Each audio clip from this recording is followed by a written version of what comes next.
শয়তানকে মানলেই জাহান্নামে যেতে হবে। শয়তান আমাকে আপনাকে নিয়ে জাহান্নামে যেতে চায়, কিন্তু আমার নবীর টার্গেট হলো আমার উম্মতকে নিয়ে আমি কোথায় চলে যাব।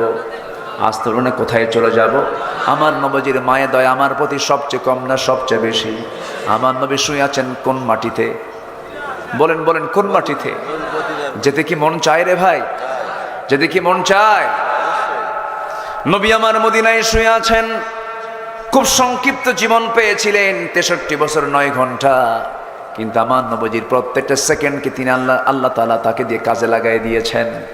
আমার নবীজির ইন্তেকাল যখন হয়ে যায়, সারা জীবন আমার জন্য কেঁদেছেন, চোখের পানি ফেলে ফেলে কেঁদেছেন। ইন তুআযিবহুম ফাইন্নাহুম ইবাদুক, সেজদায় পড়ে পড়ে কেঁদেছেন। যখন তিনি দুনিয়া থেকে বিদায় হয়ে যাবেন, বিদায়ের আগের লগ্নেও আমাকে ভোলেন নাই। একটা বারের জন্য আমাকে তিনি তার জেহেন থেকে আমার স্মৃতি মুছে যায় নাই। রাসূল যখন মারা যাবেন, মালাকুল মউত তার দরগোড়ায় হাজির হয়ে গেছে। একজন পয়গম্বরকে জান কবজ করার জন্য চলে আসছে এই মালাকুল মউত। সেই পয়গম্বরের নাম হলো মুসা আলাইহিস সালাতু ওয়াস সালাম। জান কবজের জন্য চলে আসছে, এসে বলছে, ও আল্লাহর পয়গম্বর মুসা, আমি আনা মালাকুল মউত, জান কবজ করার জন্য আসছি। মারছেন থাপ্পড়, শীত হয়ে পড়ে গেছে। আল্লাহর কাছে গিয়ে বলছে, আল্লাহ তুমি কারে পাঠাইছো, কার কাছে পাঠাইছো? জান কবজ করবো, কোন উল্টা জান তো আমার কবজ হয়ে গেছে। আমার নবীজি দুনিয়া থেকে বিদায় নেবেন, মালাকুল মউত দরজায় হাজির হয়ে গেছে। রাসূল বলছেন, মালাকুল মউত কি বলতে চাও বলো? আল্লাহর পারমিশন পেয়েছি, জান কবজ করতে হবে, আসো আমার জানটা কবজ করে নিয়ে তুমি চলে যাও। মালাকুল মউত চলে আসছি, নবীজির বুকের উপরে হাতটা রেখেছেন। আমার নবীজি হাতটা সরাইয়া দিয়ে বলছেন, মালাকুল মউত রে, হাতের দারুণ ভার, আমার কাছে মনে হচ্ছে আসমানটা যেন তুমি আমার বুকে চাপায়া দিয়েছো, উহুদ পাহাড় যেন চাপায়া দিয়েছো। আবার যখন হাত রাখা হলো, রাসূল চিৎকার মেরে বলছেন, মালাকুল মউত আমার কাছে মনে হচ্ছে গোটা দুনিয়া যেন আমার বুকের উপরে চাপায়া দিয়েছো। এই যদি হয় মৃত্যুর যন্ত্রণা, মৃত্যুর কষ্ট, সব যন্ত্রণা সব কষ্ট আমাকে দিয়ে দিবা, কিন্তু মরার সময় আমার উম্মতের এত কষ্ট হবে আমি তা সহ্য করতে পারবো না। আল্লাহু আকবার। নবীজি আমাকে ভুলেন না, একটা বারের জন্য ভুলেন নাই। রাসূল বলেন, সাহাবীরা রে, কাল হাসরের ময়দানে তোমরা যদি আমাকে কোথাও না পাও, 3 জায়গার যে কোনো জায়গায় তোমরা আমাকে পেয়ে যাবে। নাম্বার 1 তোমরা আমাকে মিজানে খুঁজবে, নাম্বার 2 তোমরা আমাকে পুলসিরাতে খুঁজবে, নাম্বার 3 তোমরা আমাকে হাউজে কাউসারে খুঁজবে। মিজানে যদি না পাও পুলসিরাত পাবে, পুলসিরাতেও যদি না পাও হাউজে কাউসারে পেয়ে যাবে। ইন্না আতাইনাকাল কাউসার, সেই হাউজে কাউসার থেকে জান্নাতের পেয়ালা দিয়া, সেই হাউজে কাউসার থেকে পানি তুলে নিয়ে আমি তোমাকে তৃপ্তি সহকারে পান করায় দেব।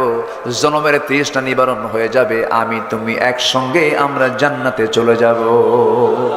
শয়তান বলে, তোমার বান্দাগুলোকে আমি ডান থেকে বাম থেকে সামনে থেকে পিছন থেকে পাকড়াও করব।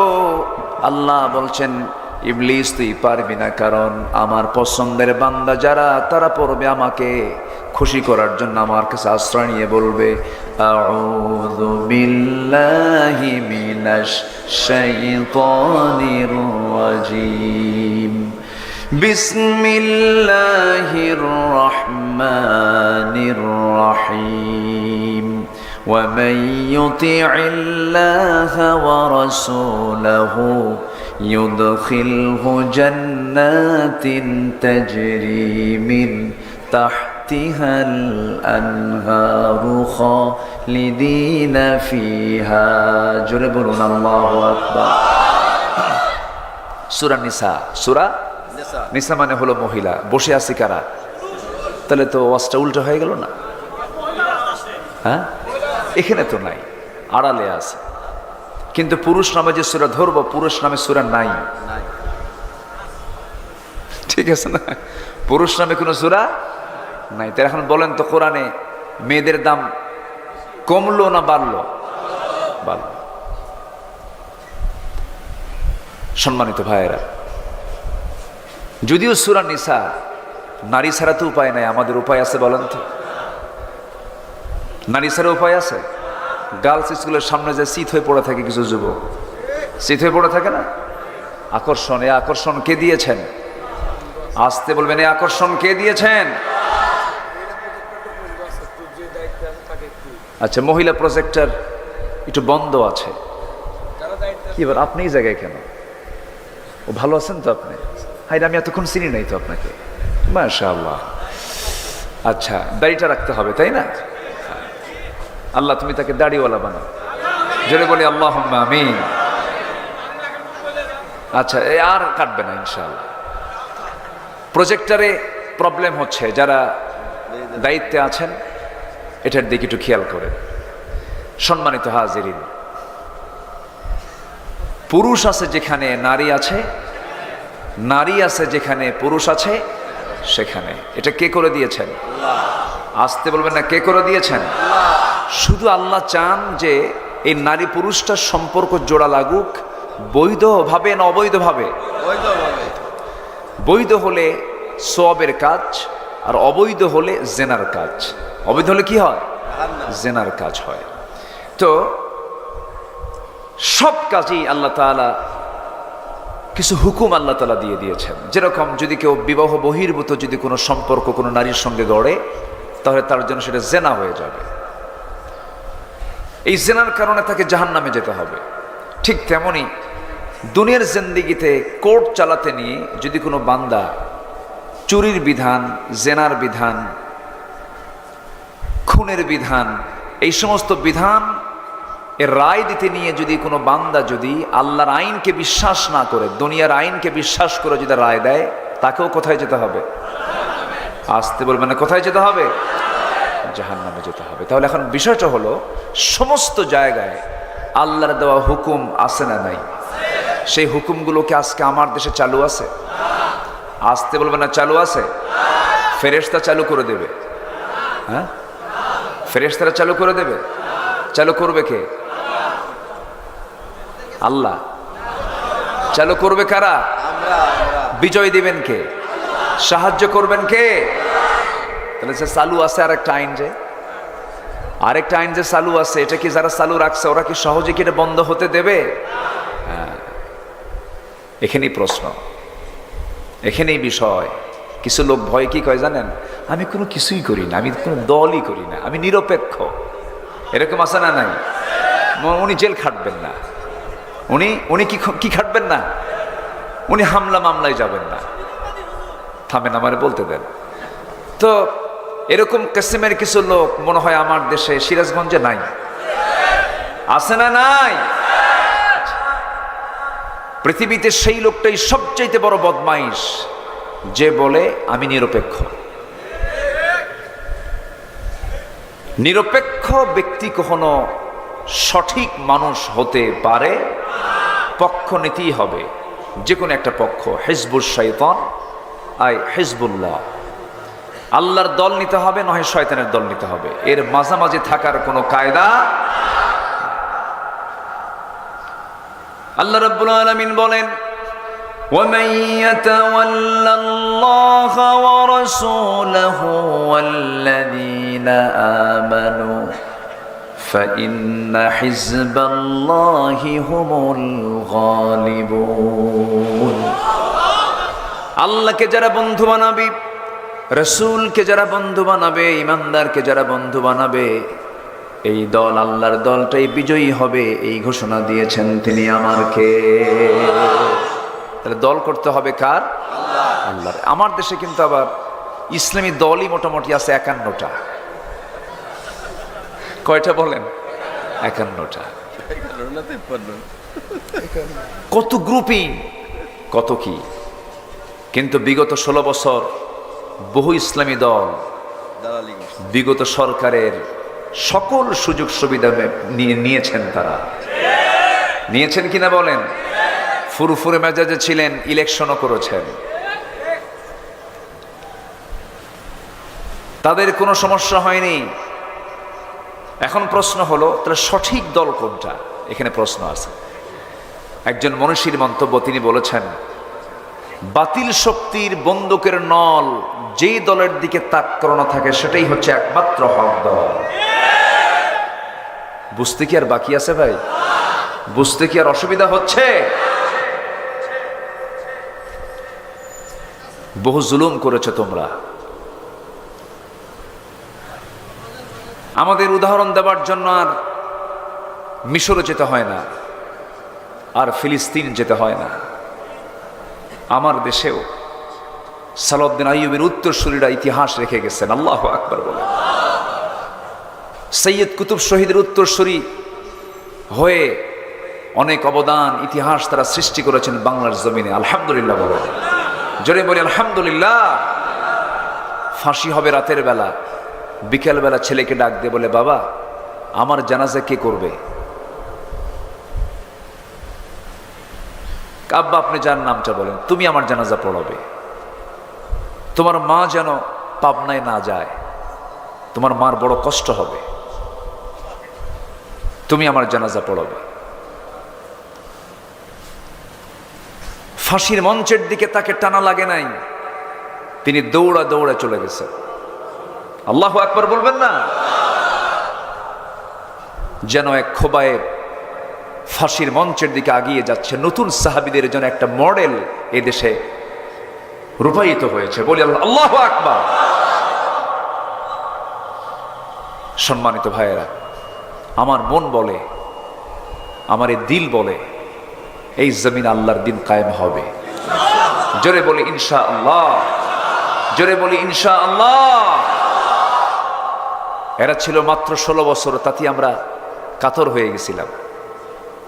ফেরাউন শুধু বেঁচে ছিল 1600 বছর। কত বছর বলেন? আর এরা ছিল কত বছর? সংখ্যাটা মিলল কেমনে বুঝলাম না। মিলছে না? আগস্ট মিলছে। ওটা ছিল বিগ ফেরাউন, এটা হলো মিনি ফেরাউন, কোন অংশ কম না। আয়না ঘর বানিয়েছিল তারা। হত্যা, খুন, গুম ছিল নিত্য নৈমিত্তিক ব্যাপার। মুখের দাড়ি ছিল তাদের কাছে অপরাধ। কোরআনের আয়াত তাদের কাছে বিরক্তিকর মনে হতো। বিসমিল্লাহর প্রতি তারা ধিক্কার জানিয়েছিল। কুকুরের মাথায় তারা টুপি লাগিয়েছিল। আলেমদের বিরুদ্ধে হত্যার ষড়যন্ত্র করেছিল। সম্মানিত ভাইয়েরা, শুধু একটা নয়, দুইটা নয়, ঘন্টার পর ঘন্টা ওদের অপকর্মের কথা শেষ করা যাবে না। সম্মানিত ভাইয়েরা, আয়না ঘরে যারা ছিলেন তার দুজন, আব্দুল্লাহ আমান আজমি, ব্যারিস্টার আরমান, দুজনের সঙ্গে আমি দীর্ঘ সময় আমি কথা বলেছি, তাদের সঙ্গে দেখা করেছি। কি করেছিল তারা? সম্মানিত বন্ধুগণ, ফেরাউন অনেক কিছুই করেছিল। ফেরাউন কি টিকতে পেরেছিল? আমরা তো মাঝে মাঝে ভুলেই যেতাম যে কখন মাতা নাসরুল্লাহ, কখন সাহায্য আসবে। 1600 বছর লাগেনি, মাত্র কত বছর? 16 বছর। টাইম পেয়েছিল মাত্র 45 মিনিট। দুপুরের ভাতটাও কেসমতে জোটে নাই। আমাদের যুবকরা যায় খায় আসছে, আন্দোলন করছিল তো ক্ষুধা লাগছে। আচ্ছা, গণভবন মানে কি? ব্যক্তি ভবন কি গণভবন হয়? নাম কি ওটা? গণ মানে কি? একার না সবার? 5ই অগাস্ট হয়েছিল ওই নামের বাস্তব রূপ গণভবন, ঠিক কিনা? সব চলে গেছে। বিজয়টা দিয়েছেন কে? যুবকদের, ছাত্রদের দিল থেকে ভয় দূর করে দিয়েছেন তিনি কে? যদি ভয় দূর না হতো বিজয় আসতো না। যদি পলায়ন করতো যুবকরা, ওই সমস্ত ইয়াং আল্লাহওয়ালা যুবক, বলবো আমি তাদেরকে, দিল থেকে ভয় আল্লাহ পাক দূর করে দিয়েছিলেন। আল্লাহ রাব্বুল আলামিন বলেন, ইল্লা তানফিরু يعذبكم عذابا أليما ويستبدل قوما غيركم ولا تضروه شيئا জোরে বলুন আল্লাহু আকবার। তোমরা যদি পলায়ন করো, এমন একটা জাতি তোমাদের উপরে চাপিয়ে দেব, তাদের তোমরা কোনো ক্ষতি সাধন করতে পারবে না। ওই যুবকরা পালায় নাই। স্বরাষ্ট্রমন্ত্রীকে পুলিশ অফিসার বলে, স্যার একটা গুলি করে একটা মরে, আর সবগুলো আগায় আসে। আল্লাহু আকবার বলে, জোরে বলি আল্লাহু আকবার। বুকটা ফেটে যায় শুধু একটা মানুষের জন্য। সবাই বাড়িতে ফিরলো, কিন্তু একটা মানুষ বাড়িতে ফিরলো না। আল্লামা সাঈদীকে 13ই অগাস্ট জেলখানা থেকে পরিকল্পিতভাবে বের করে ঘৃণ্য ষড়যন্ত্র মাথায় নিয়ে মেডিকেলে বাধ্যতামূলক তাকে হসপিটালাইজড করে বিষ প্রয়োগ করে তাকে ঘৃণ্য কায়দায় হত্যা করা হয়েছে। সিরাজগঞ্জের সমাজ কল্যাণ মোড়ের এই তাফসির মাহফিলের প্ল্যাটফর্ম থেকে সুস্পষ্ট ভাষায় জানিয়ে দিতে চাই, ওই মেডিকেল টিম যারা আল্লামা সাঈদীকে বিষ প্রয়োগ করে হত্যা করেছে, অবিলম্বে তাদেরকে গ্রেফতার করে চূড়ান্তমূলক শাস্তি নিশ্চিত করা হোক। রাজি আছেন কারা কারা? হাত উঁচু করে দেখান মুসলমান।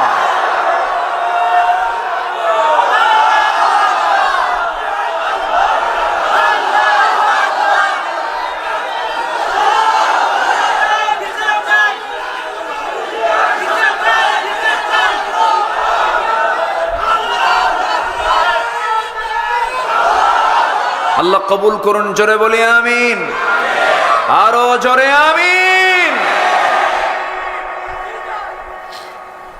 শহীদের রক্ত বৃথা যেতে পারে পারে পারে না, বৃথা যায় না, এটা উর্বর হয়ে যায়, আরো কি হয়, উর্বর হয়, দ্বিগুণ দ্বিগুণ এটা উর্বরতা বৃদ্ধি পেয়ে যায়। সম্মানিত ভাইয়েরা, তাহলে এতক্ষণের আলোচনায় আমরা ক্লিয়ার হলাম, আমরা আল্লাহকে মানবো এক জায়গায় না সব জায়গায়, হুকুম মানবো নামাজে না সমাজেও, সব জায়গায় হুকুম মানতে হবে কার? আল্লাহর। বিধান মানতে হবে কার? আইন বিশ্বাস করতে হবে কার? আইন প্রণেতা একজনই হতে পারেন, তিনি কে? আসতে বলেন, তিনি কে? আলাইসাল্লাহু বিআহকামিল হাকিমিন। আমরা ইবাদত করি, আমরা নামাজ কালাম পড়ি, সবকিছু করি, কিন্তু এত ইবাদত যায় কোথায়? দোয়া তো কবুল হয় না। ইবাদত কবুলে 10টা অন্তরায় আছে। কয়টা অন্তরায় আছে বলেন তো? কোরআন এবং হাদিসকে সামনে রেখে আমি এই 10টি কারণ আমি উপস্থাপন করব। আমাকে সময় দিচ্ছেন তো সবাই? যদি ফজর হয়, এত সাহস আপনাদের? আচ্ছা, দেখছেন কি করে? না, আমি এত সময় নেব না, একটু বসেন। জায়গাটার অ্যাকোমোডেশনটা হয় নাই, যেখানে স্থান ছিল সেখানে পানি, তারা বসাতে পারেননি আপনাদের। আমি মাহফিল কমিটির পক্ষ থেকে আমি ক্ষমা সুন্দর দৃষ্টি কামনা করছি, তারা পর্যাপ্ত জায়গা আপনাদেরকে দিতে পারে না, অনেকে দাঁড়িয়ে দাঁড়িয়ে কথাগুলো শুনছেন। আমরা ইবাদত যে করি, ইবাদত কবুলের জন্য যে কাজগুলো আমাদের বাধা হয়ে যায়, এই অন্তরাই হলো 10টা। কয়টা বলেন তো? 10টা। আমরা একটা একটা করে শুনব। আর সূরা নিসার 13 নম্বর আয়াত আল্লাহ রাব্বুল আলামিন শুধু একটা আমল করতে বলেছেন, সেটা হলো একটা আমল করবে, আমি তোমাকে স্থায়ী জান্নাত দিয়ে দেব, পার্মানেন্ট জান্নাত দিয়ে দেব। সর্বনিম্ন জান্নাত তোমাকে যেটা দেব, সেই জান্নাতের এরিয়া হবে 10টা পৃথিবীর মতো একটা জান্নাত। আল্লাহু আকবার। কয়টা পৃথিবী? 10টা পৃথিবী। ছোটখাটো হয়ে গেছে মনে হয় নাকি? 10টা পৃথিবীর মতো একটা জান্নাত ছোটখাটো কোনো জায়গা নয়। এমন অকল্পনীয়, আমাদের কল্পনাও কাজ করবে না, যেটা চোখ কোনোদিন দেখে নাই, কান কোনোদিন শোনে নাই, অন্তর কখনো কল্পনাও করে না, এমন বিশাল জান্নাত আল্লাহ পাক আমাকে আপনাকে দান করবেন। জান্নাতের একটা লাঠি রাখার, কোড়া রাখার জায়গার দাম হবে খায়রুদ দুনিয়া ওয়া মা ফিহা, দুনিয়া এবং দুনিয়ার মাঝে যা কিছু আছে তার চাইতে বেশি দামটা হবে ওইটুকুন জায়গা। জোরে বলে সুবহানাল্লাহ। সেই জান্নাতে আমরা থেকে যাব।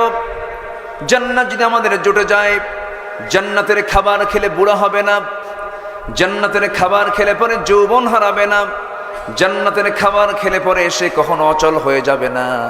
দুনিয়ার খাবার সন্তান খায়, সন্তান ধীরে ধীরে ইয়াং হয়ে যায়। দুনিয়ার খাবার ওই সন্তানের বাপটা খায়, ধীরে ধীরে একই খাবার খায়, বুড়া হয়ে যায়। কিন্তু জান্নাতে বুড়া হওয়ার কোনো কায়দা, আস্তে জান্নাতে বুড়া হওয়ার কোনো কায়দা, সেখানে কোনো ঘুমও নাই। কি নাই? ঘুমও হবে না। ঘুম তো লস, ঘুম লস প্রজেক্ট। ঘুম মানে হলো লস। জান্নাতেও গিয়ে যদি ঘুমাই তাহলে আমার জন্য লস হয়ে যাবে। সেখানে কোনো ঘুম থাকবে না, নির্ঘুম থাকবে, ক্লান্তিও আসবে না। সেই জান্নাতে কোনো টয়লেট থাকবে না। কি থাকবে না? টয়লেটও থাকবে না। নাস্তিকরা বলে, হুজুররা কি কয়, মোল্লারা কি কয়, টয়লেট ছাড়া কি মানুষ বাঁচতে পারে নাকি? বেকুব, তুই নিজেও জানিস না। তুই যখন তোর মার পেটের মধ্যে ছিলে 9টা মাস 10টা মাস, কোন টয়লেটে পায়খানা ছাড়ছিস? তোর টয়লেট কোথায় ছিল রে? ওই 10টা মাস আল্লাহ যদি তোকে মার পেটের ভিতরে যদি টয়লেট ছাড়া যদি তোকে মার পেটের মধ্যে রাখতে পারেন, আমার আল্লাহ তোকে জান্নাতের মধ্যেও সারা জীবন তিনি টয়লেট ছাড়া রাখতে পারেন। জোরে কোন সুবহানাল্লাহ। জান্নাতে গিয়ে যদি আপনি পায়খানা খোঁজেন, তাহলে জান্নাত কেমনে হলো? এই বিশাল জান্নাত আল্লাহ পাক আমার আপনার জন্য রেখে দিয়েছেন। জান্নাতের খাবার কি হবে তাও কোরআনে আছে না নাই? ওয়াফাকিহাতুম মিম্মা ইয়াতাখায়্যারুন ওয়া লাহমি তায়রিম মিম্মা ইয়াশতাহুন ওয়া হুরুন আইন কাআমসালিল লুলুইল মাকনুন। জোরে বলুন আল্লাহু আকবার। প্রথমে ফল খাওয়ানো হবে, ভরা পেটে ফল, খালি পেটে জল, রং কথা। খালি পেটেই ফল খাবো আমরা। জান্নাতে আল্লাহ রাব্বুল আলামিন প্রথম খাওয়াবেন ফল। কি খাওয়াবেন? কোরআন তাই বলে দেয়, ফলের ভিতরে যা কিছু দেওয়া আছে সব পরিমাণ মতো আল্লাহ তাআলা ন্যাচারালি দিয়ে দিয়েছেন। আপনি রান্না বান্না খাবেন, রান্না বান্নায় তরকারিতে লবণ কম হয় বেশি হয়, ঝাল কম হয় বেশি হয়, পেটের প্রবলেম হয়ে যায়। কিন্তু বান্দা যখন কোনো ফল খায়, ওই ফলের মধ্যে মিষ্টি, টক, ঝাল সব কিছু আল্লাহ পাক পরিমাণ মতো দিয়ে দিয়েছেন, বান্দার পেটে যেন সমস্যা না হয়। জোরে বলে সুবহানাল্লাহ।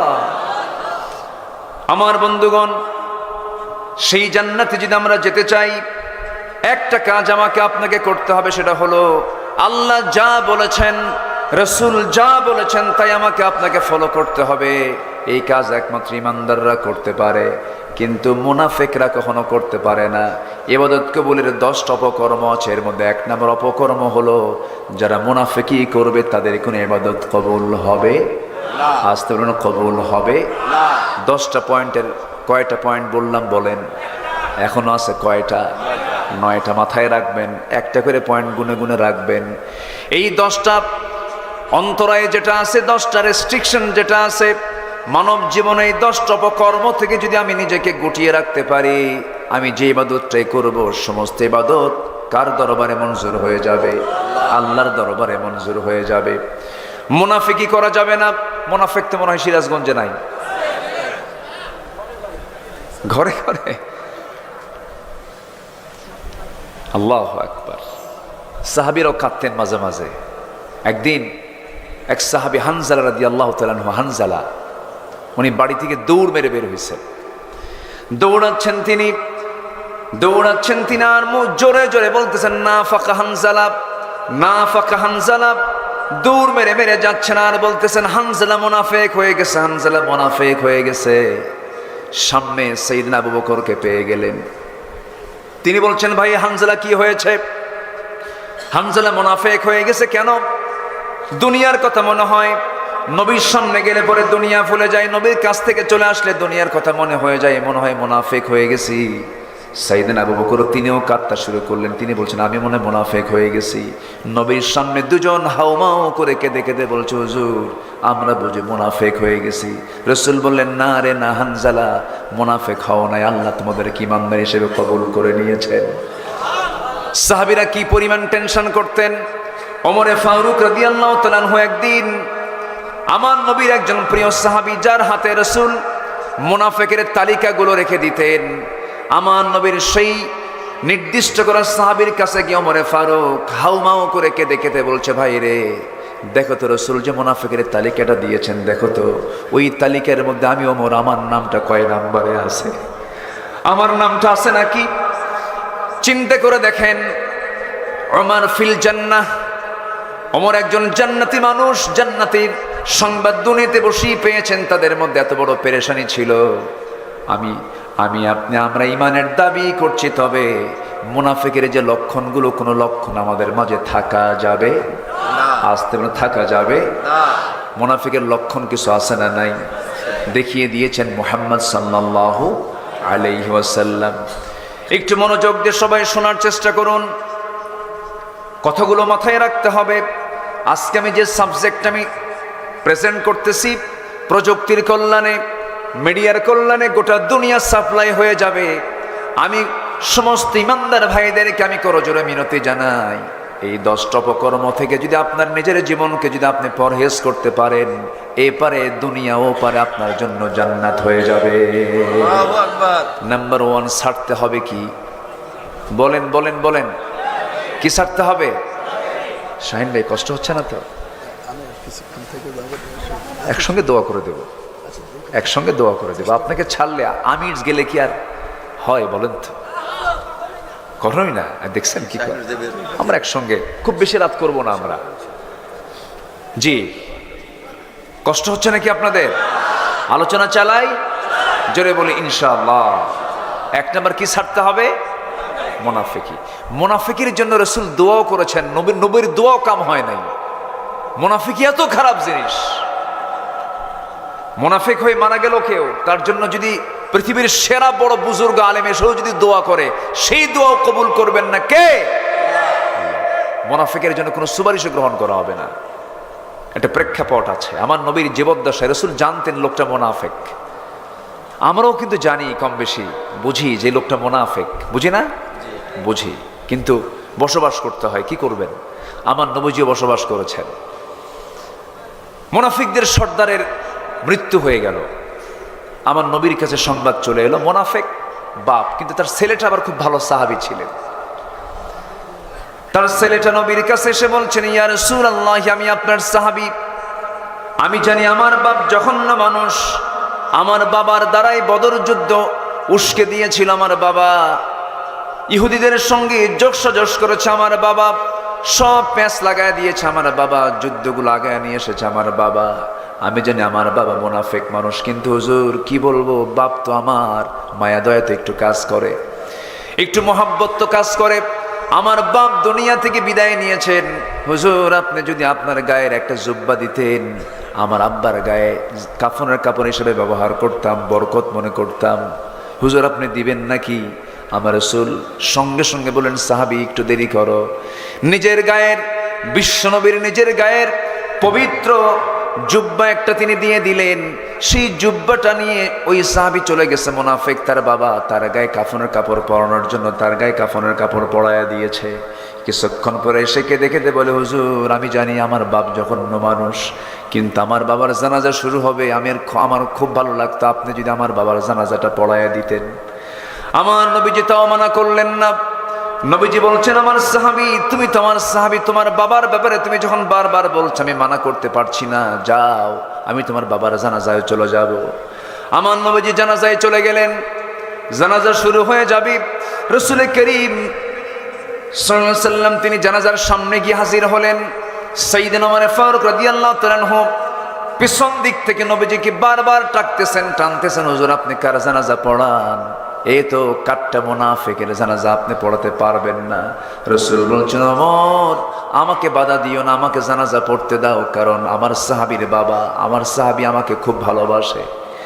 আমার নবীজি জানাজায় শামিল হলেন, জানাজা সম্পূর্ণ করলেন।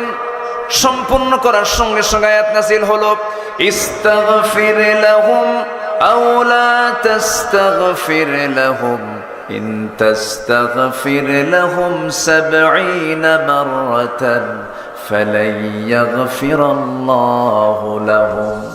হে রাসূল আপনি তাদের জন্য দোয়া করুন, তাদের জন্য ক্ষমা চান, অথবা না চান, যদি আপনি ৭০ বারও যদি আপনি ক্ষমা চান, মুনাফিকদের জন্য কোনো দোয়া আপনি নবী করলেও আমি সেই দোয়া কবুল করব। আমার নবীর দোয়াও কবুল হয় নাই। কাদের শানে? মুনাফিকদের শানে। সেই মুনাফিক কি হওয়া যাবে নাকি? মুনাফিক হওয়া যাবে? যাবে না। আল্লাহ রাব্বুল আলামিন বলেন, মুনাফিক কারা?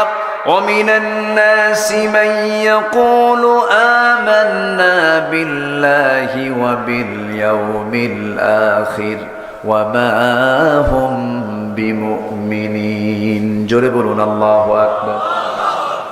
মানুষের মধ্যে কিছু কিছু লোক আছে যারা বলে আমরা ঈমান এনেছি, পরকালকে বিশ্বাস করে নিয়েছি, কিন্তু তারা ঈমান আনে নাই। অভিনয় করে তারা, যেদিকে বৃষ্টি সেই দিকে ছাতা। আলেমদের যখন বিপদ হয় মিষ্টি খায়, আছে না নাই? আছে না নাই? আবার কিছু আলেম রূপী টুপিওয়ালা দাড়িওয়ালা গিয়ে তাদের সঙ্গে সঙ্গ দিয়ে তারাও মিষ্টি খায়। গণজাগরণ মঞ্চে গিয়ে যারা বুক উঁচু করে বলে আমরা এই জায়গায় এসে জীবনের শ্রেষ্ঠ কাজ করতে পেরেছি, ওদের নামের আগে আল্লামা খেতাব হতে পারে না, তারা মুনাফিক মুনাফিক মুনাফিক। কোন সন্দেহ নাই। সম্মানিত ভাইয়েরা, আমার রাসূলকে সবচেয়ে বেশি কষ্ট দিয়েছে কারা? বলেন, সবচেয়ে বেশি কষ্ট দিয়েছে কারা? মুনাফিক। আজকের সমাজে ও ইমানদারকে সবচেয়ে বেশি কষ্ট ফেলে কারা? মুনাফিকেরা। আমাকে না বলে অনেকে চলে যাচ্ছেন, দু একজন করে চান্স নিচ্ছেন যে চলে যাই। যাবেন? চলে যাবেন? এই কথাগুলো বলা লাগতো না, কারণ অনেক রাতে উঠেছি তো এই জন্য বলতেছি। আলোচনার মূল সময় হচ্ছে 8টা থেকে 10টা, এটা হলে ভালো হয়।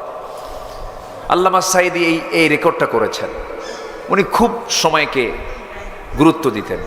টাইম সিলেকশন মাহফিলের গুরুত্বপূর্ণ একটা দিক। সম্মানিত ভাইয়েরা, একটু বসেন। আপনি উঠলে আমার আলোচনা হেরে যাবে, আমি কথা বলতে পারবো না। তো এতগুলো মানুষ কথা থেকে বঞ্চিত হবে আপনি উঠে গেলে। বসেন, এটা ইবাদতের জায়গা। ইবাদতের জায়গায় কি বিশৃঙ্খলা দরকার না শৃঙ্খলা দরকার?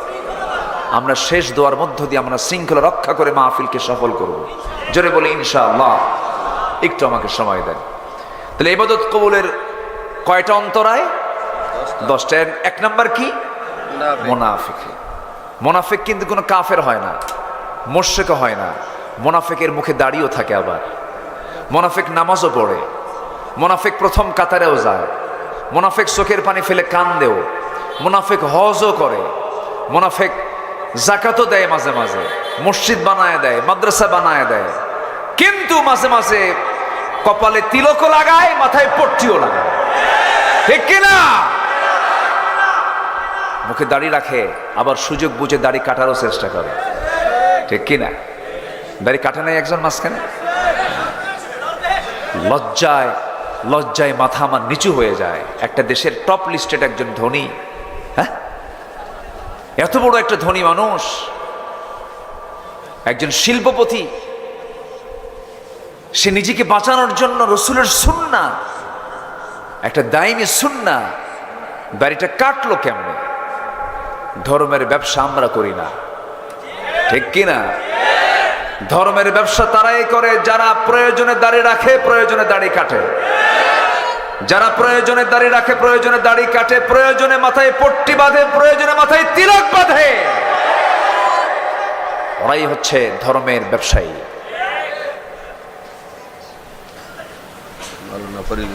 চিন্তা করুন, এই সালমান এফ রহমান বাঁচার জন্য নৌকায় চললো, এমন নৌকায় চড়ছে নৌকার ভেড়ে না, কুল কিনারা খুঁজে পেল না, কোস্টগার্ড ধরে ফেলছে, ধরে ফেলে আইনমন্ত্রীকে নিয়ে আসতেছে। এখন কোস্টগার্ডকে আইনমন্ত্রীকে, আমার একা নিয়ে যাও কেন? আমি কি একা আসছি? দুজন বের হয়েছি তো আমরা। কারেকজন কই কই যে বসে আছে, ওরে তো চিনি না। কে চিনবা কেমনে? চুল কালো করছে, দাড়ি কাটছে, ওটা দরবেশ।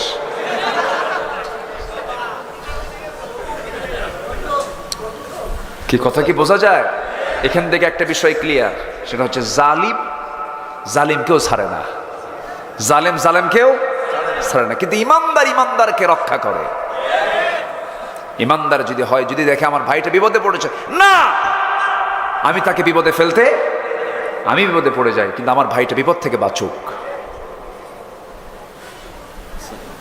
সিলেটবাসীকে ধন্যবাদ।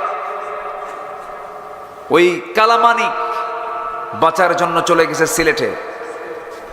সিলেটবাসীকে ধন্যবাদ জানাচ্ছি, তারা মোটামুটি তার বিসি আউট করে দিছে, সাইজ করছে। বদমাইশ,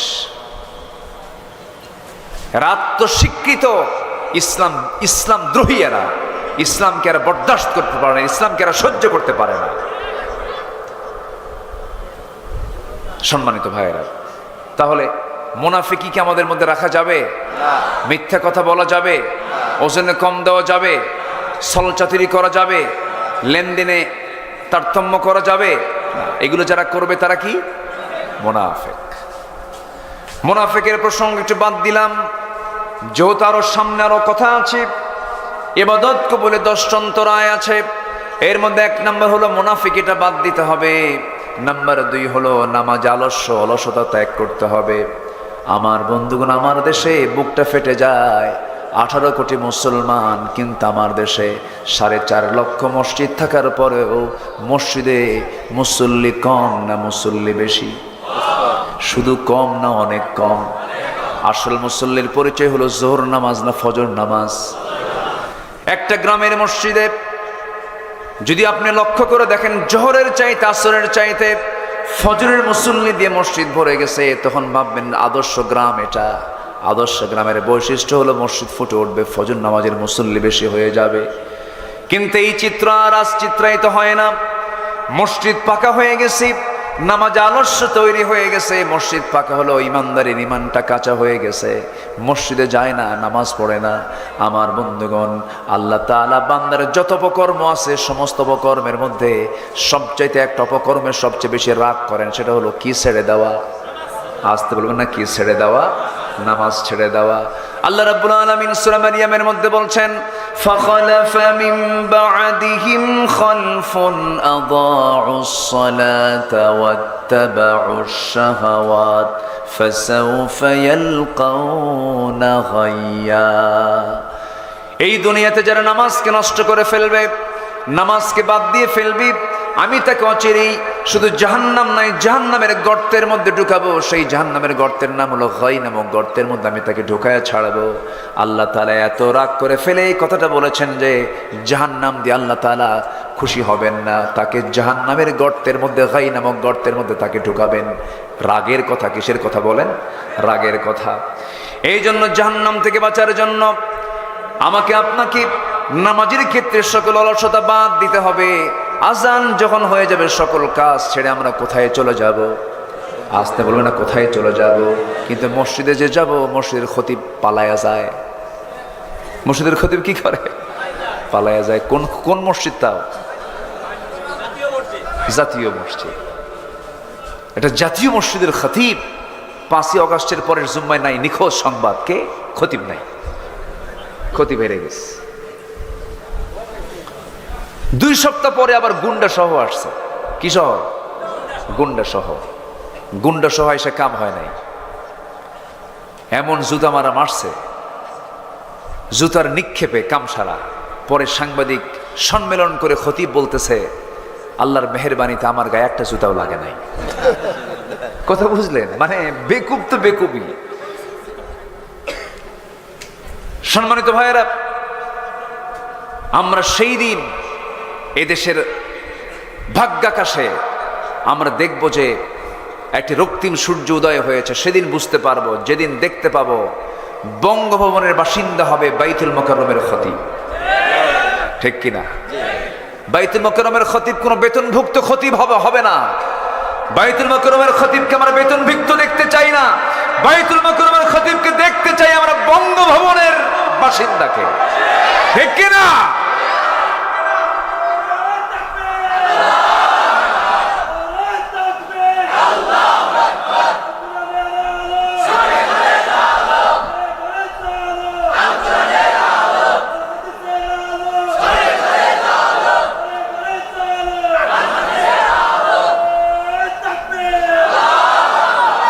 আল্লাহ কবুল করুন। জোরে বলি আমিন। আরো জোরে আমিন। আমার দেশের 10% হিন্দু ভাইরা আছেন, তাদের দুর্গা পূজায় কোনো সমস্যা আছে? না। আজ থেকে সমস্যা আছে? পার্শ্ববর্তী দেশে ভারতে মসজিদগুলোতে মুসলমানদের সমস্যা আছে? আছে। বলেন আছে না নাই? বাবরি মসজিদ কি আছে না ভাঙছে? আমার দেশের কোনো মন্দিরে আমরা কি আঘাত এনেছি? ভারত থেকে আমরা শিক্ষা নেব না, আমাদের থেকে ভারত শিক্ষা নেবে।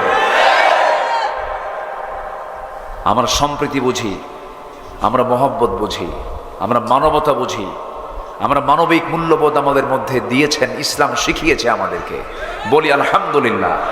আমরা তাদেরকে সংখ্যালঘু বলবো না, ওরা আমাদের বাংলাদেশের নাগরিক, ওদের সকল কিছুর অধিকার তাদের আছে।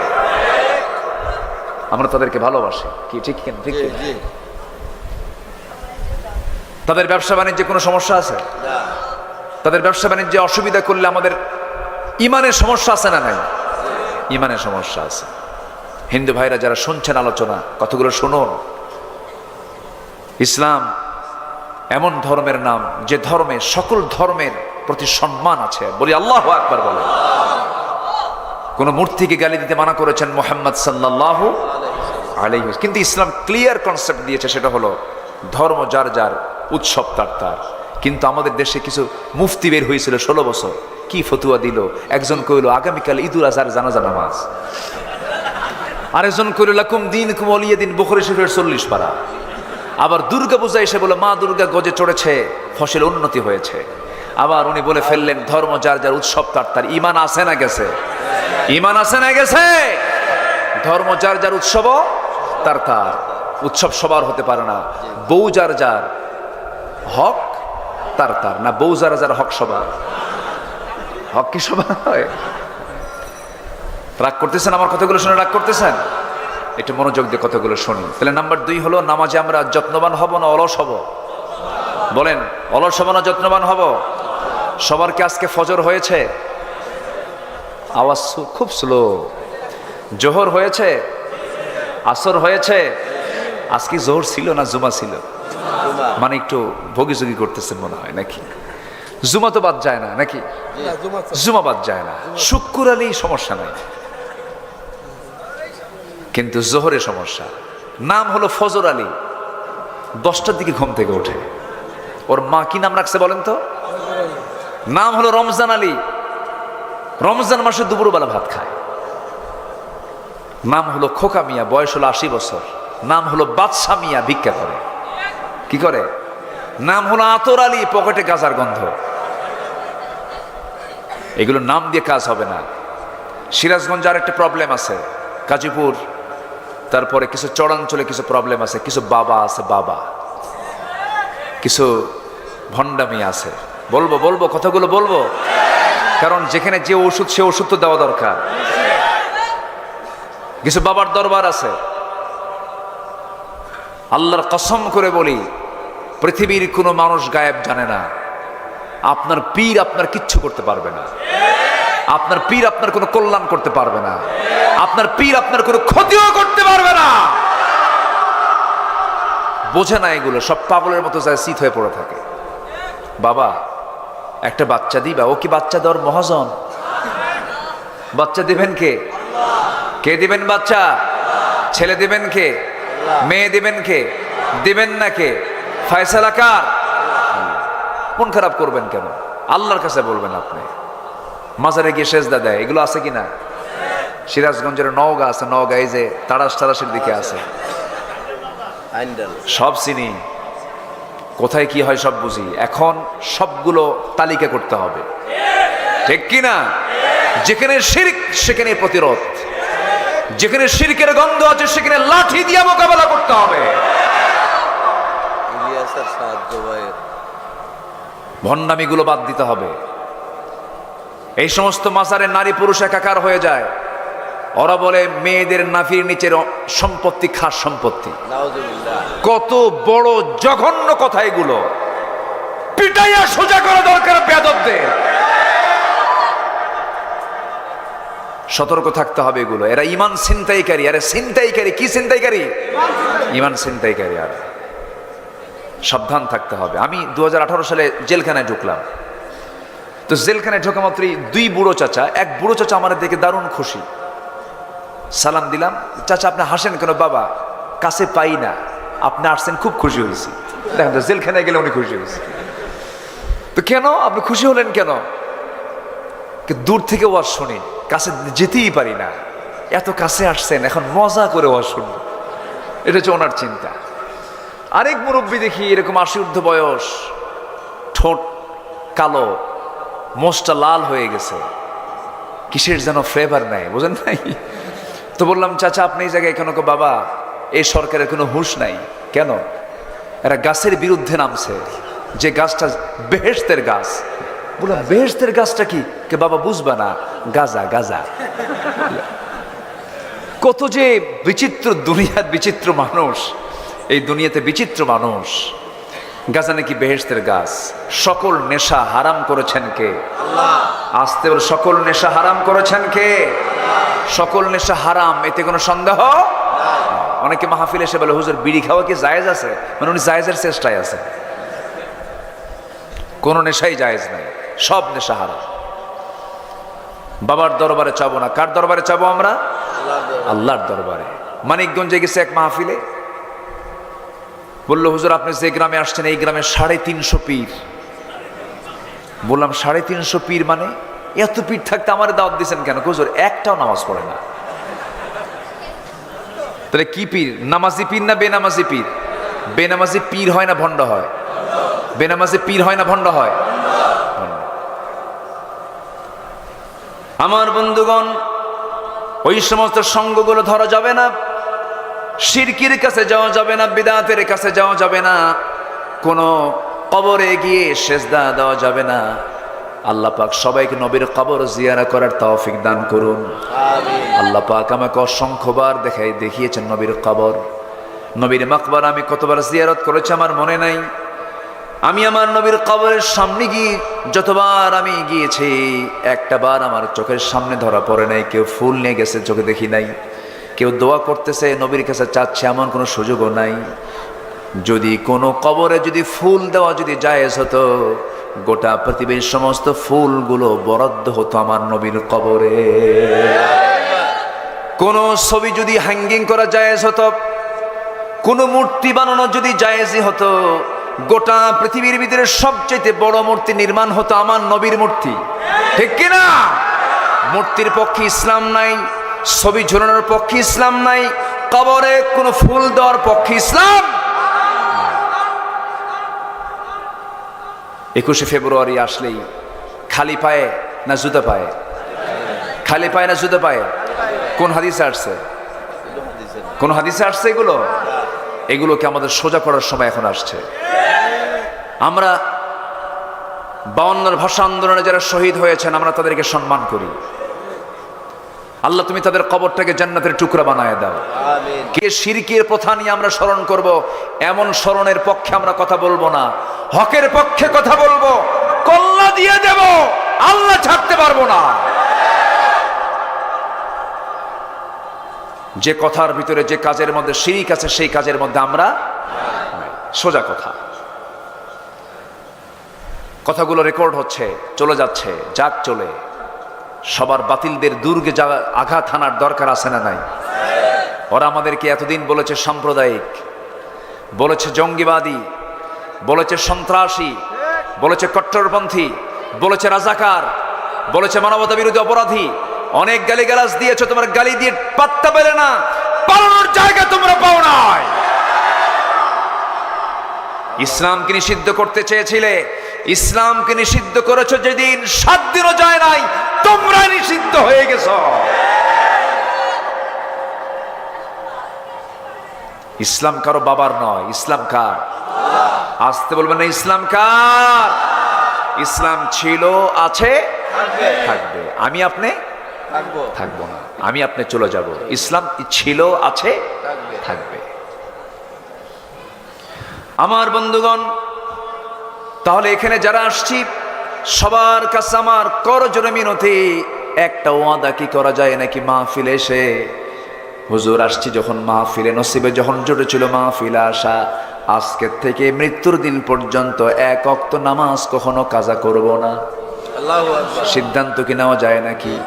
এমন সিদ্ধান্ত যদি নিতে পারি মাহফিল কবুল হয়ে যাবে, বড় একটা উপকার হয়ে যাবে মাহফিলের, আমাদের আশা ধন্য হয়ে যাবে। কারণ আল্লাহ পাক খুব রাগ করে ফেলেন নামাজটা না পড়লে পরে। আবার বান্দা যখন ওযুটা বানায় আল্লাহ এত খুশি হয়ে যান, বান্দা ওযু করার সঙ্গে সঙ্গে সমস্ত সগীরা গুনাহগুলো মাফ হয়ে যায়। বান্দা যখন নামাজে দাঁড়ায় আল্লাহ বান্দার সামনে দাঁড়ায়া যায়। আল্লাহ বান্দার সামনে দাঁড়ায়া বলেন, বান্দারে আমার কাছে কি চাস বল। আলহামদুলিল্লাহি রাব্বিল আলামিন। আল্লাহ সঙ্গে সঙ্গে জবাব দেন, হামিদানি আবদি। আর রহমানির রহিম আল্লাহ জবাব দেন, আথনা আলাইয়া আবদি। বান্দা বলে, আর রহমানির রহিম মালিক ইয়াউমিদ্দিন, মাজ্জাদানি আবদি। ইয়্যাকা না'বুদু ওয়া ইয়্যাকা নাস্তাঈন পর্যন্ত যখন বান্দা বলে, আল্লাহ বলেন, হাদা বাইনি ওয়া বাইনা আবদি। বান্দা তুই আমার কাছে কি চাস প্রাণ খুলে চা। ইহদিনাস সিরাতাল মুস্তাকিম থেকে শুরু করে নিয়ে ওয়ালাদ-দাল্লিন পর্যন্ত যখন বান্দা বলে, আল্লাহ বলেন বান্দারে নামাজে দাঁড়িয়ে দাঁড়িয়ে এতক্ষণ ধরে তুই যা চাইলি সমস্ত চাওয়া আমি আল্লাহ রাব্বুল আলামিন কবুল করে নিলাম। আল্লাহু আকবার। বান্দা যখন রুকুতে দাঁড়ায়, রুকুতে যায়, আল্লাহ তখন অস্থির হয়ে যান। বান্দা যখন সেজদায় পড়ে যখন তাসবিহ জপা শুরু করে দেয়, আল্লাহ ফেরেশতাদেরকে ডাক দিয়ে বলেন, ফেরেশতারা দেখো কেমন করে বান্দা আমাকে সেজদা দিচ্ছে। এই বান্দার তামাম জিন্দেগীর সমস্ত গুনাহগুলো মাফ করে দিয়ে আমি আল্লাহ তার জন্য জান্নাতের বাজেট পাস করে দিলাম। জোরে বলি সুবহানাল্লাহ, আরো জোরে বলি সুবহানাল্লাহ। সে নামাজকে সবাই পড়তে চান না ভাই? সবাই কি নামাজ পড়তে চান? কয় ওয়াক্ত নামাজ বলেন? কারা কারা পড়বেন? মাহফিলকে আমরা সফল করতে চাই, একটু হাত উঁচু করে দেখান তো। জোরে বলি ইয়া আল্লাহ, আরো জোরে ইয়া আল্লাহ। আমাদেরকে 5 ওয়াক্ত সালাত আদায় করার তৌফিক তুমি আল্লাহ দিয়া দাও। জোরে বলি আমিন, আরো জোরে আমিন, আরো জোরে আমিন। কষ্ট দিয়ে ফেললাম মনে হয়। হুজুর মাহফিলে না আসলে তো এই ওয়াদা করা লাগতো না। এই ওয়াদাটা রক্ষা করলে পরে আল্লাহর উপকার না বান্দার উপকার? বান্দার উপকার। বান্দা নামাজ না পড়লে আল্লাহর কোনো যায় আসে? আল্লাহর কোনো যায় আসে? ওয়ালাম ইয়াকুল্লাহু কুফুয়ান আহাদ। নাম্বার 3, কয়টা অন্তরায় বলেছি? 10টা। আমি যারা আমাকে আলোচনা ফলো করেন, আমি পয়েন্টের বাইরে যাই না। আমি একটা বিষয়কে সামনে রেখে কথা বলি। যারা আমাকে শোনেন জানেন, একটু আমরা শেষ পর্যন্ত শুনবো আজকে। কষ্ট হচ্ছে না তো আপনাদের? আচ্ছা, নাম্বার 3 হলো, যেখান থেকে আমি তেলাওয়াত করেছি সে আয়াতের সঙ্গে মিলে যাচ্ছে। এখন আল্লাহ রাব্বুল আলামিন নাম্বার 14 আয়াতে, সূরা নিসার 14 নম্বর আয়াতে বলছেন, وَمَن يَعْصِ اللَّهَ وَرَسُولَهُ وَيَتَعَدَّ حُدُودَهُ يُدْخِلْهُ نَارًا خَالِدًا فِيهَا وَلَهُ عَذَابٌ مُهِينٌ। জোরে বলুন আল্লাহু আকবার। নাম্বার 3 হলো আল্লাহ এবং রাসূলের চরম অবাধ্যতা। আল্লাহকেও মানে না, রাসূলকেও মানে না, আল্লাহর আইনকে মানে না, নবীজির বিধানকে মানে না, এমন লোক বুঝি বাংলার জমিনে একটাও খুঁজে পাওয়া যাবে না। আসতে বলবেন না, আছে না নাই? আছে না নাই? আল্লাহ বলছেন, বান্দারে এমন চরিত্র যদি তোর হয়ে থাকে আমি তোকে স্থায়ী জাহান্নাম দেব। কি জাহান্নাম বলেন? স্থায়ী জাহান্নাম, মানে তার জাহান্নাম থেকে বের হওয়ার কোনো সুযোগ নাই। আমার বন্ধুগণ, মারাত্মক অপরাধ এটা, মারাত্মক অপরাধ এটা। এই অপরাধের কোনো ক্ষমা হবে না। আমার নবীর বিরুদ্ধে, আল্লাহর বিরুদ্ধে কথা বলার মতো এরকম কিছু কালপিট আমার দেশেও আছে।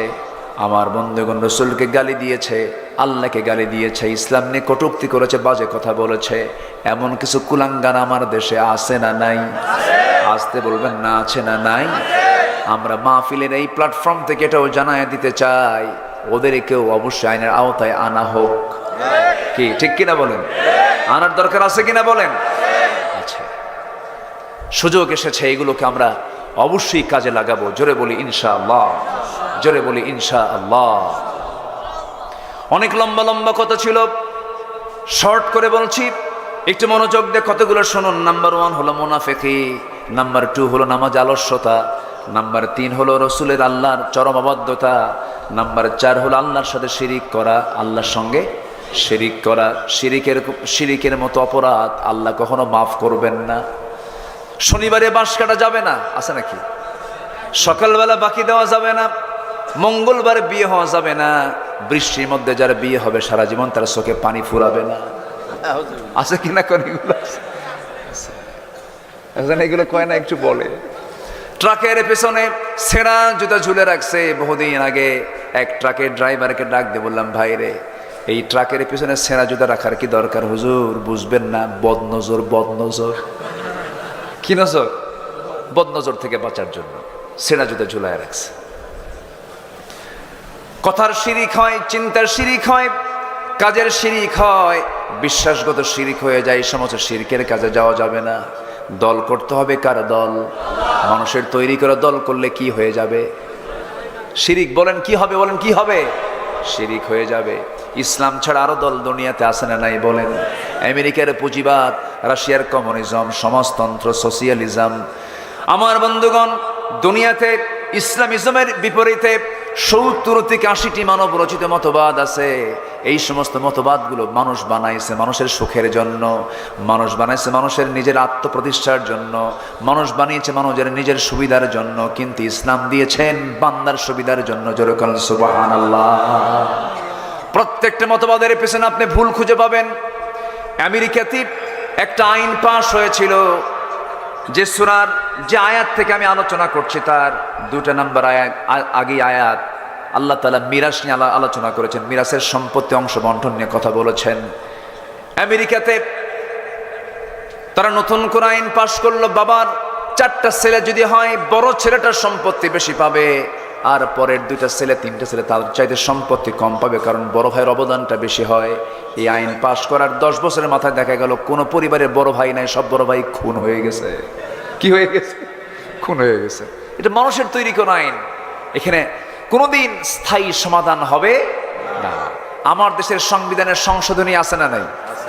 শুধু সংশোধনই হচ্ছে, কিন্তু সংশোধন হতেইছে, জাতির কোনো পরিবর্তন হচ্ছে না। কিন্তু আল্লাহ তাআলা যে সংবিধান দিয়েছেন তার কি কোনো সংশোধন দরকার আছে? সংকোচন দরকার আছে? তারপরে সংযোজন দরকার আছে? তাহলে সংযোজনও লাগবে না, সংকোচন লাগবে না, কিচ্ছু লাগবে না, শুধু রেডি করার সংবিধান কোরআন শুধু পার্লামেন্টে পৌঁছে দিতে হবে মুসলমান। এটা যদি চাই, যখনই চাই তখনই বলে এই যে এই কি বলে জঙ্গি, মৌলবাদী, রক্ষণশীল। দেখেন না ভাষাগুলো কি মনে হয় কি যেন হয়ে যাচ্ছে একটা, কিচ্ছু না। জুতা পেটা করা দরকার বেয়াদবদের। ওরা নিজেরাও মানতে চায় না, কাউকে মানতে দেয় না, ওরাই তাগুত। ওরা কি বলেন? ওরাই তাগুত। আমরা তাগুতের বিরুদ্ধে অবস্থান নেব, জোরে বলে ইনশাআল্লাহ। শিরিকের কাছে যাব না, জোরে বলে ইনশাআল্লাহ। আল্লাহর দল ছাড়া অন্য কোনো দল করা কি বলেন? শিরিক। বলেন কি বলেন? বলেন। আল্লাহর দল ইসলাম ছাড়া অন্য কোনো দল করা কি কিসের কাজ বলেন? শিরকের কাজ। আমার বন্ধুগণ, আল্লাহ রাব্বুল আলামিন বলেন, وَمَن يُشْرِكْ بِاللَّهِ فَقَدْ حَرَّمَ اللَّهُ عَلَيْهِ الْجَنَّةَ إِنَّ اللَّهَ لَا يَغْفِرُ أَن يُشْرَكَ بِهِ وَيَغْفِرُ مَا دُونَ ذَلِكَ لِمَن يَشَاءُ। আল্লাহ সব গুনাহ মাফ করবেন, তোমার গুনাহ আসমান ছেয়ে গেছে, কোনো প্রবলেম নাই। সামা বিকরাবিল আরদিল খাতায়া, গোটা জমিন ছেয়ে গেছে, কোনো সমস্যা নাই। আল্লাহ তুশরিক বি শাইআন, আমার কাছে শিরিক মুক্ত হয়ে আসো, সব গুনাহ তোমার খাতা থেকে আমি সাফ করে আমি তোমাকে জান্নাতের মেহমান বানায়া নেব। দল করে যেতে হবে কার ভাই? আসতে বলবেন না, কার দল করে যেতে হবে? এই জমিন আমরা কার আইন চাবো? আসতে বলবেন না, কার আইন চাবো? আরো জোরে কার আইন? আরো জোরে কার আইন? আরো জোরে কার আইন? আমার বন্ধুগণ, নাম্বার 5, ওই সমস্ত বান্দার জন্য ইবাদতের বড় অন্তরায় হয়ে যাবে যারা সামনে পেছনে যারা পরনিন্দা করে। এমন লোক মনে হয় সিরাজগঞ্জে নাই। 4 দোকানের নাম দিয়েছি আমি। 4 দোকানগুলো আছে না কিছু, 4 দোকান গিবত খানা।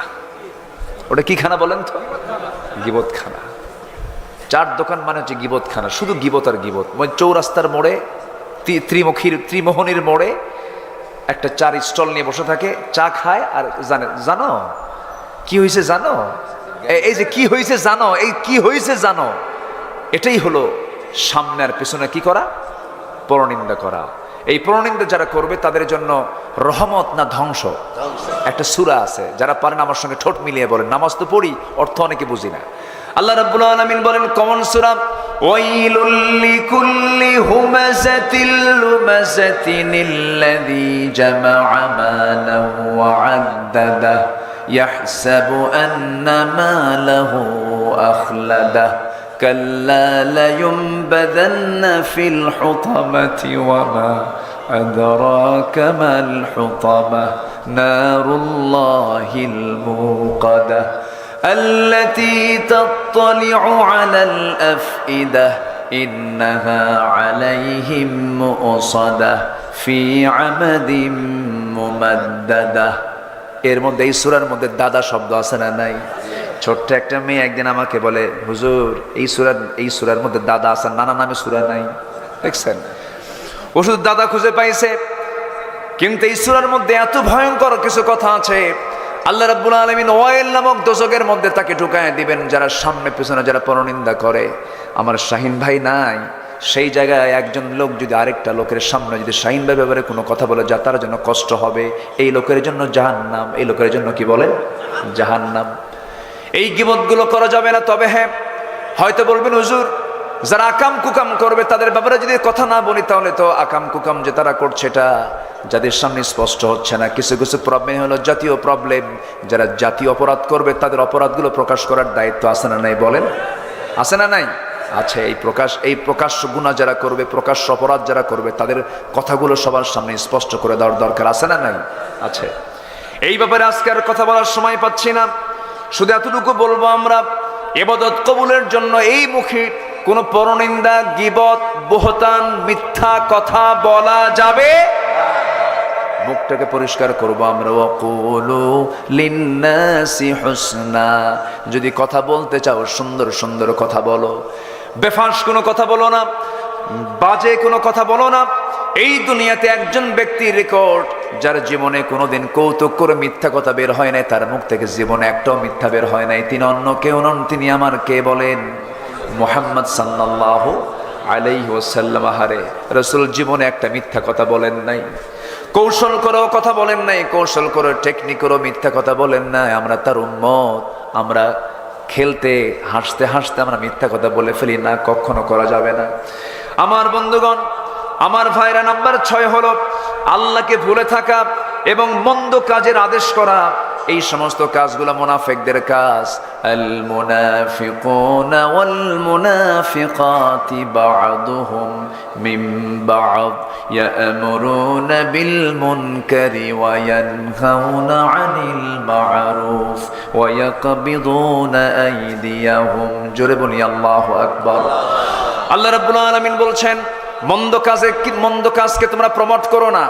বিগত 16 বছর আমার দেশে দেখেছি, অধিকাংশ ওয়াজ মাহফিল, তাফসীর মাহফিলের যে সভাপতি, সে থাকে আবার যাত্রা কমিটির সভাপতি, ঠিক কি না? Double standard. সে আল্লাহকে খুশি রাখছে, শয়তান আবার বেজার হওয়ার কি দরকার? দুই দিকেই থেকেছে না। ইমানদার দুই দিকে থাকবে না। ইমানদার থাকবে কার দিকে? আসতে বলবেন না, কার দিকে? আল্লাহর দিকে। নাম্বার 7 হলো আল্লাহ রাব্বুল আলামিন বলছেন, শয়তানের যারা পদাঙ্ক অনুসরণ করবে তাদের ইবাদত কবুল হবে না। জেনা করা কি বলেন? সুদ খাওয়া কি? এলাকায় মনে হয় সুদ নাই, এখানে লিখে দিচ্ছে একজন, ওদের সুদ সম্পর্কে একটু বলবেন। এটা না দেখলেও তো বলতাম, আপনাকে দেখে বলতে হবে আমার। এখন তো আরো সুযোগই নাই, আরো আগে তো না হয় একটু চিন্তা ভাবনা করতাম। কি চিন্তা করিনি, আগেও চিন্তা করিনি। যারা আমাকে শুনেছেন, এই পাবনাতে, সিরাজগঞ্জই তো বৃহত্তর পাবনা, আমি আলোচনা করছিলাম, হঠাৎ করে দই বাজারে একদম বাম দিক থেকে ফায়ার শুরু হয়ে গেল, গোলাগুলি শুরু হয়ে গেল, চরমভাবে মারামারি শুরু হলো। আমাকে হত্যার পরিকল্পনা ছিল সেদিন। একজন চাকু নিয়ে, ছুরি নিয়ে আমাকে অ্যাটাকও করেছে। তাফসীর মাহফিলের একদম মূল স্টেজে, সামনে প্রায় 20 থেকে 25 হাজার মানুষ। 2014 সালের ঘটনা। শেষ পর্যন্ত তারা সেখানে গিয়ে মাইক আগুন ধরায় দিল, মঞ্চ আগুন ধরায় দিল, মানুষকে ছত্রভঙ্গ করে দিল। শত শত পুলিশ সেখানে গিয়ে হিজড়ার ভূমিকা পালন করল। এরপরে 3 দিন পর শুনি যে ওই মামলার আমি হলাম 1 নম্বর আসামি। কি কথা কি বুঝতেছেন? আকাম করলো কারা আর মামলা খেলো কারা? এই হচ্ছে অবস্থা। সম্মানিত ভাইয়েরা, শয়তানের কোনো পদাঙ্ক অনুসরণ করা যাবে না। শয়তানের একটা ফাঁদ হচ্ছে সুদ। সুদ তো সিরাজগঞ্জে নাই। আচ্ছা, সুদ থেকে বাঁচতে হবে। জাহান্নাম থেকে বাঁচার জন্য সুদ থেকে বাঁচার দরকার আছে না নাই বলেন তো? সুদ থেকে বাঁচতে হবে। এনিওয়ে, আপনি ব্যক্তিগতভাবে হলেও আপনাকে চেষ্টা করতে হবে। সুদের ধারে পাশে যাওয়া যাবে না। আসতে বলেন, যাওয়া যাবে না। যদি আপনি সুদ খান, দোয়া কবুল করবেন না কে? আল্লাহ। ইবাদত কবুল হবে না কার দরবারে? আল্লাহর দরবারে। সুদের ধারে পাশে যাওয়া যাবে না। আল্লাহ রাব্বুল আলামিন বলেন, লা তাকুলুর রিবা আযআফাম মুযাআফা ওয়াত্তাকুল্লাহ। আরেক জায়গায় বলছেন আহাল্লাল্লাহুল বাইআ ওয়া হাররামার রিবা। জোরে বলুন আল্লাহু আকবার।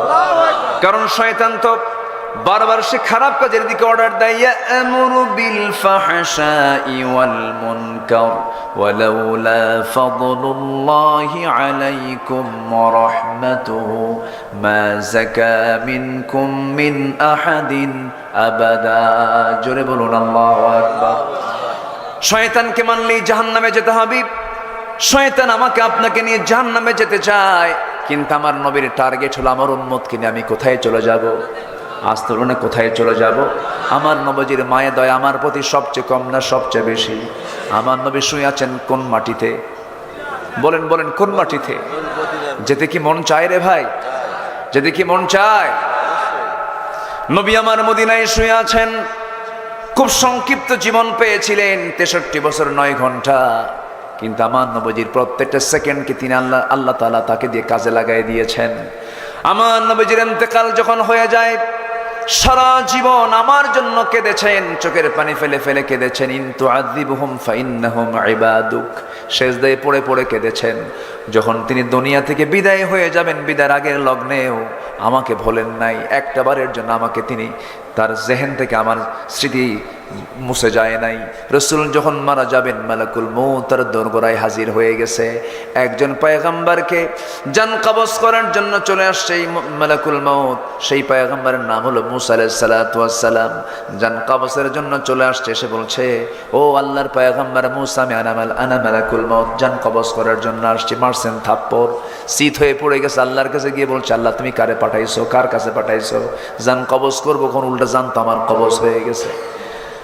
আমার নবীজি দুনিয়া থেকে বিদায় নেবেন, মালাকুল মউত দরজায় হাজির হয়ে গেছে। রাসূল বলছেন, মালাকুল মউত কি বলতে চাও বলো? আল্লাহর পারমিশন পেয়েছি, জান কবজ করতে হবে, আসো আমার জানটা কবজ করে নিয়ে তুমি চলে যাও। মালাকুল মউত চলে আসছি, নবীজির বুকের উপরে হাতটা রেখেছেন। আমার নবীজি হাতটা সরাইয়া দিয়ে বলছেন, মালাকুল মউত রে, হাতের দারুণ ভার, আমার কাছে মনে হচ্ছে আসমানটা যেন তুমি আমার বুকে চাপায়া দিয়েছো, উহুদ পাহাড় যেন চাপায়া দিয়েছো। আবার যখন হাত রাখা হলো, রাসূল চিৎকার মেরে বলছেন, মালাকুল মউত আমার কাছে মনে হচ্ছে গোটা দুনিয়া যেন আমার বুকের উপরে চাপায়া দিয়েছো। এই যদি হয় মৃত্যুর যন্ত্রণা, মৃত্যুর কষ্ট, সব যন্ত্রণা সব কষ্ট আমাকে দিয়ে দিবা, কিন্তু মরার সময় আমার উম্মতের এত কষ্ট হবে আমি তা সহ্য করতে পারবো না। আল্লাহু আকবার। নবীজি আমাকে ভুলেন না, একটা বারের জন্য ভুলেন নাই।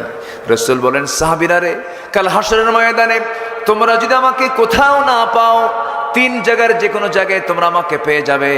নাম্বার 1 তোমরা আমাকে মিজানে খুঁজবে, নাম্বার 2 তোমরা আমাকে পুলসিরাতে খুঁজবে, নাম্বার 3 তোমরা আমাকে হাউজে কাউসারে খুঁজবে।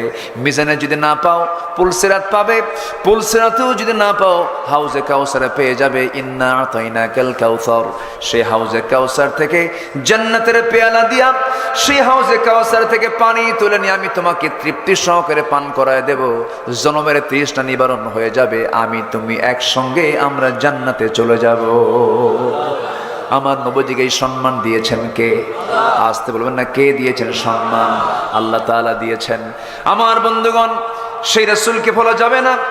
আল্লাহর পথ আমাকে মেনে চলতে হবে, শয়তানের ওয়াসওয়াসা থেকে আমাকে বাঁচতে হবে, বাঁচার চেষ্টা করতে হবে। যুবকরা নোংরামির সময় কাটাবা না, মেসেঞ্জারে নক করবা না, ইমোতে নক করবা না, হোয়াটসঅ্যাপে নক করবা না, কোনো পরনারীর ইনবক্সে গিয়ে সেখানে সালাম দিবা না। কারো ইনবক্সে, কোনো নারীর ইনবক্সে ঢুকে যাওয়া মানে কারো বেডরুমের মধ্যে ঢুকে যাওয়া, জেনার পথে ঢুকে যাওয়া, এই সমস্ত কাজগুলো করা যাবে না। নোংরামির পথ গ্রহণ করা যাবে না। যদি তোমার বিয়ের প্রয়োজন হয়ে যায়, পরিবারকে জানিয়ে দিবা, পিছনের দরজা দিয়ে নয়, সামনের দরজা দিয়ে প্রস্তাব দিবা, বিয়ে শাদী করে নিবা। আকাম কুকাম করবা তো শয়তান তোমার জন্য পথ খোলা রাখবে, তোমাকে জাহান্নাম যেতে হবে। আজকের সমাজে খারাপ কাজ করা সহজ না ভালো কাজ করা সহজ? বলেন বলেন বলেন। খারাপ কাজটা করা সহজ।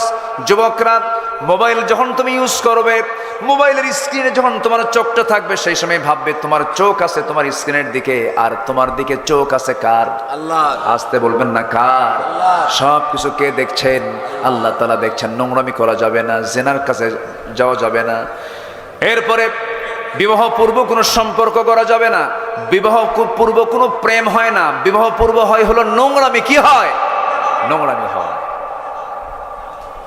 আবার কিছু কিছু লোক আছে নতুন বিয়ে শাদী করে বউটা মানুষকে দেখাতে খুব পছন্দ করে, এরকম কিছু আছে না বলেন তো?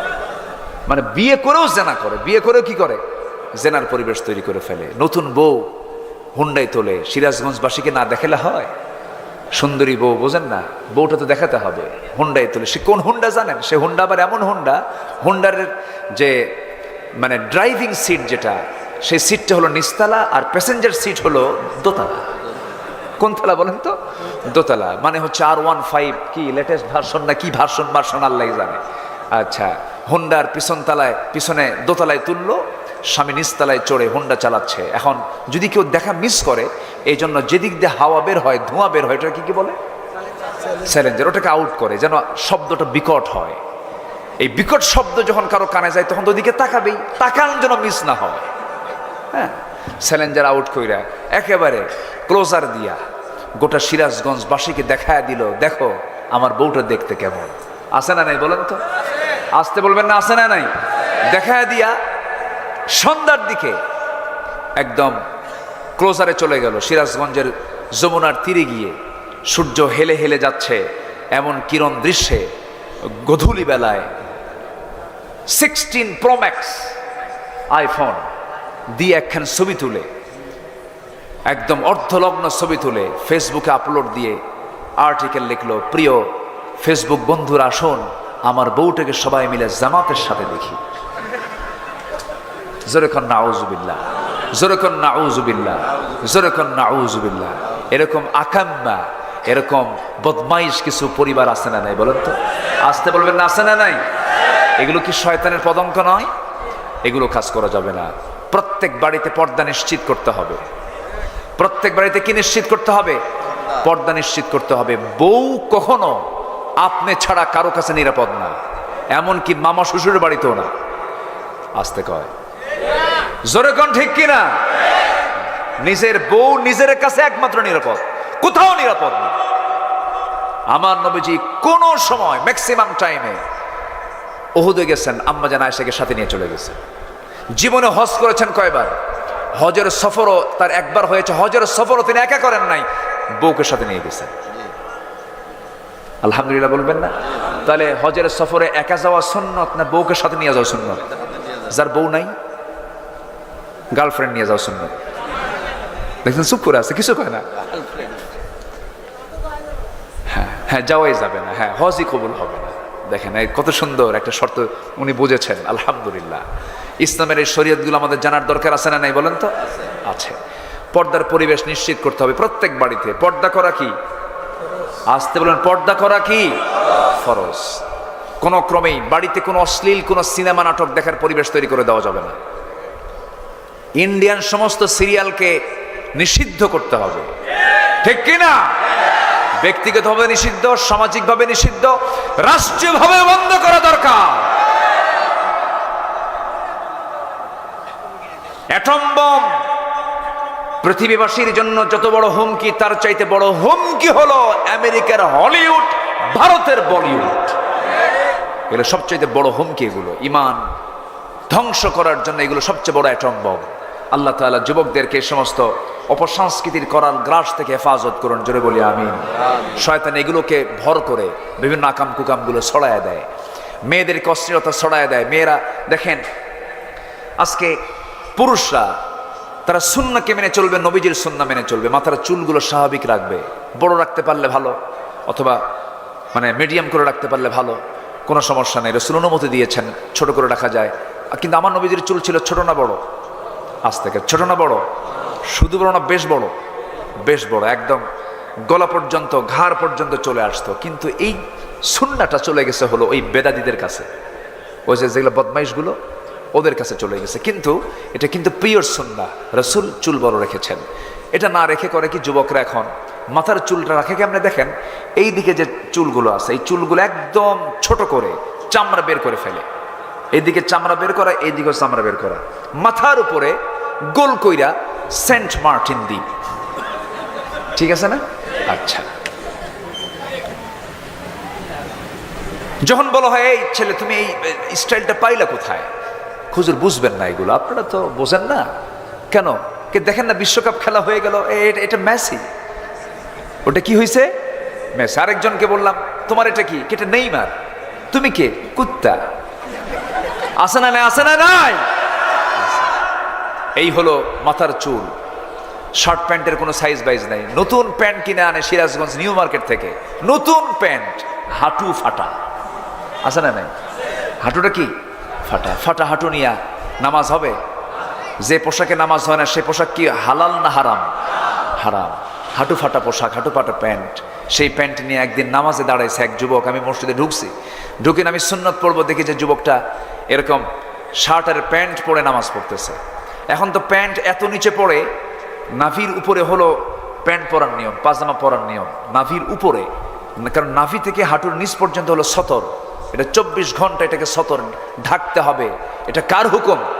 আল্লাহর হুকুম। তো প্যান্ট এমন ভাবে এখন কাটিংটাই এমন যে নাভির উপরে পরার কোনো কায়দাই নাই। নাভির এত নিচে পড়ে সীমান্ত বর্ডার, বোঝেন নাই? নামাজে দাঁড়াইছে, তো রুকুতে যখন গেছে রুকুর ঠেলায় দেখি শার্ট উপরে প্যান্ট নিচে, মাঝখানে ফাঁকা। তো ভাবলাম এই তো রুকু, শেষ দেয় যে কি হবে আল্লাহ জানে। শেষ দেয় যখন গেছে তখন দেখি প্যান্ট খুলে আন্ডার প্যান্ট বের হয়ে গেছে। আছে না নাই? আসতে বলবেন না আছে না নাই? যে প্যান্ট পরলে তোমার আন্ডার প্যান্ট দেখা যায়, তাহলে তোমার ওই প্যান্ট পরার দরকার। এগুলো পরা যাবে না, এগুলো সব শয়তানের পদাঙ্ক, এগুলো সব শয়তানের পথ। আল্লাহ এগুলো থেকে আমাদেরকে বাঁচান। জোরে বলি আল্লাহুম্মা আমিন, আরো জোরে আল্লাহুম্মা আমিন। নাম্বার 8, আল্লাহর ইবাদতে বান্দার জন্য সবচেয়ে বড় অন্তরায় যতগুলো, এর মধ্যে একটা অন্যতম অন্তরায় হলো দোয়া কবুলের ক্ষেত্রে, সেটা হচ্ছে রিয়া, ডিসপ্লে, লোক দেখানো। কাউকে দেখানোর জন্য আপনি যা কাজ করবেন, এই জাতীয় কাজ যদি কেউ করে, তার কোনো ইবাদত কবুল হবে না। কার দরবারে? আল্লাহর দরবারে। সূরা মাউনের মধ্যে এই কথা আসছে, একটু বলি। আল্লাহ রাব্বুল আলামিন বলেন, যারা পড়েন ঠোঁট মিলিয়ে বলুন, ফাওয়াইলুল লিল মুসাল্লিন আল্লাযীনা হুম আন সালাতিহিম সাহুন আল্লাযীনা হুম ইউরাউনা ওয়া ইয়ামনাউনাল মাউন। যারা লোক দেখানো নামাজ পড়ে, লোক দেখানো যারা ইবাদত করে, নির্বাচন যখন চলে আসে ঘাড়ে একখান যায় নামাজ নিয়া একদিনের আসর নামাজ 7 জায়গায় 7 বার পড়ে, ভোট পাওয়ার জন্য। কিসের জন্য বলেন? ভোট পাওয়ার জন্য। এই সমস্ত লোকের ইবাদত কবুল করবেন না কে? আল্লাহ তাআলা। নাম্বার 9 হলো যারা কুফরি করবে। কাফের কোনো সম্প্রদায়ের নাম নয়, অনেক মুসলিম নামধারী কাফের কিন্তু আমার দেশেও আছে। আসতে বলবেন না আছে না নাই? আল্লাহ রাব্বুল আলামিন তাদের ব্যাপারে বলছেন, ইন্নাল্লাযীনা কাফারু লান তুগনিয়া আনহুম আমওয়ালুহুম ওয়ালা আওলাদুহুম মিনাল্লাহি শাইআ উলাইকা হুম ওয়াকুদুন নার। সূরা আল ইমরান আয়াত নাম্বার 10। আল্লাহ বলছেন যারা কুফরি করবে তাদের কোনো কিছু আল্লাহর দরবারে কোনো কাজে আসবে না, কোনো কিছু কবুল করবেন না কে? কুফরির জন্য কবুল হবে না। নাম্বার 10 হলো যারা আল্লাহর সাথে মিথ্যা দৃঢ় অঙ্গীকার করবে, যারা ওয়াদা ভঙ্গ করবে, অবজ্ঞার সাথে ভঙ্গ করবে আল্লাহর সাথে অঙ্গীকারগুলোকে, আল্লাহ তাদের কোনো কিছুই কবুল করবেন না। আল্লাহ বলছেন ওয়ামিনহুম মান আহাদাল্লাহু লাইন। আল্লাহ রাব্বুল আলামিন বলছেন যে সমস্ত বান্দাগুলো ওয়াদা আমার সঙ্গে করে ওয়াদা যারা ভঙ্গ করবে, আমার বন্ধুগণ রূহের জগতে আমরা বলেছি আলাস্তু বিরাব্বিকুম ক্বালু বালা, হ্যাঁ তো আমি, আল্লাহ বলেছেন আমাকে আমি কি তোমার রব নই? সেদিন আমরা বলেছি না না হ্যাঁ। কি বলেছি? হ্যাঁ বলেছি, হ্যাঁ তুমি আমাদের রব। এই যে আমরা ওয়াদা করে আসলাম, এই যে আমরা স্বীকৃতি দিয়ে আসলাম, সেই স্বীকৃতির বাস্তবায়ন যদি দুনিয়াতে কোনো বান্দা না ঘটায়, তার কোনো ইবাদত কবুল করবেন না তিনি আমার কে? আল্লাহ তাআলা 10টি পথ থেকে 10টি অপছন্দনীয় কাজ থেকে আমাদেরকে হেফাজত করুন। জোরে বলি আমিন, আরো জোরে আমিন, আরো জোরে আমিন।